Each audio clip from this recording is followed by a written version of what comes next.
Eventually what's happening is that we are being led bit by bit through, to use the Skinnerian term, from shaping, through the successive approximation to ultimately having within our bodies an RFID chip that will be implanted, that people will stand in line and in queues for to have, so that ultimately we will have in our bodies. Because what we're doing right now, Lindsay, is we're slowly moving towards that. We went from the desktop to the laptop to the phone to the watch, and now we're having little tattoos, little biometrics, all of them leading to the ultimate goal, and that is an RFID, a radio frequency identification or similar chip, to be placed subcutaneously.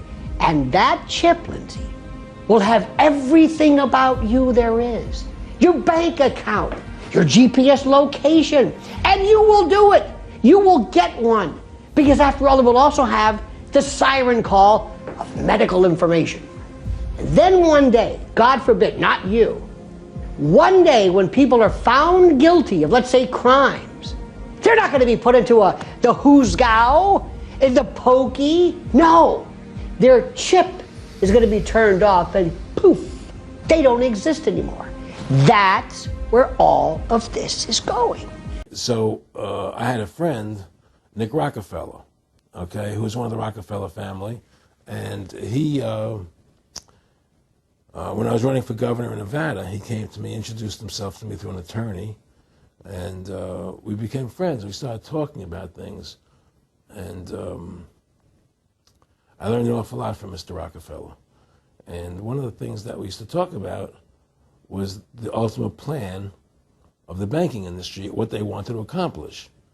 And the goals of the banking industry, not just the Federal Reserve System, but the private banks in Germany and England, all over Italy, all over the world, they all work together. They're all central banks. And they're all part of the Communist Manifesto. You know, central banking is one of the major planks of the Communist Manifesto. We talk about America being a capitalistic country, but yet at the same time we have a central bank that plans everything for us, right? And the graduated income tax is another plank of the Communist Manifesto, right? So right there you have two major planks of the Communist Manifesto that have been brought in because of the Federal Reserve System, okay? So the ultimate goal that these people have in mind is the goal to create a one world government run by the banking industry, run by the bankers, and they're doing it in sections. The European currency, the euro, and the European Constitution is one part of it. Now they're trying to do it in America with the North American Union, right? And they want to create a new currency called the Amero, right? And the whole agenda is to create a one world government where everybody has an RFID chip implanted in them. All money is to be in those chips, right? There'll be no more cash. And this is given me straight from Rockefeller himself. This is what they want to accomplish. And all money will be in your chips. And so instead of having cash, anytime you have money in your chip, they can take out whatever they want to take out whenever they want to. If they say you owe us this much money in taxes, they just deduct it out of your chip digitally. Total control. Total control. And if you're like me or you, and you're protesting what they're doing, they can just turn off your chip. And you have nothing. You can't buy food. You can't do anything. It's total control of the people. And that chip's connected to a database that has your purchasing records, what you do, what everything. you sell. Everything is in there, you know? And so they want a one world government controlled by them, everybody being chipped, all your money in those chips, and they control the chips, and they control people. And you become a slave. You become a serf to these people. That's their goal. That's their intention. Well, what it is remember, we were friends, and we used to come to my house a lot. We'd have dinner, we'd talk, and he'd tell me about business investments, how you get involved in, you know, or they would help me with this business investment or that business investment. And was I interested in joining the Council on Foreign Relations? You know, I would have to get a letter to join them, but was I interested in that? And, you know, just stuff, you know, leading you on And I used to say to him that I never really did that because that wasn't where I was coming from.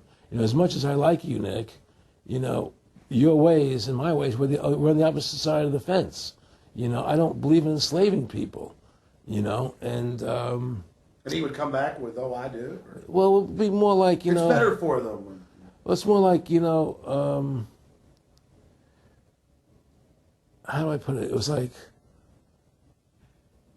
what do you care about them? What do you care about those people? What difference does it make to you? Take care of your own life. Do the best you can for you and your family. What do the rest of the people mean to you? They don't mean anything to you. They're just serfs. They're just people. You know, it was just a lack of caring, you know, and that's just not who I was. It was just sort of like cold, you know. It was just like cold, you know. And I used to say to him, what's the point of all this? You have all the money in the world you need. You have all the power you need. What's the point? You know, what's the end goal? And he said the end goal is to get everybody chipped, to control the whole society, to have the bankers, the elite people, you know, the bankers and some governor controlling the world.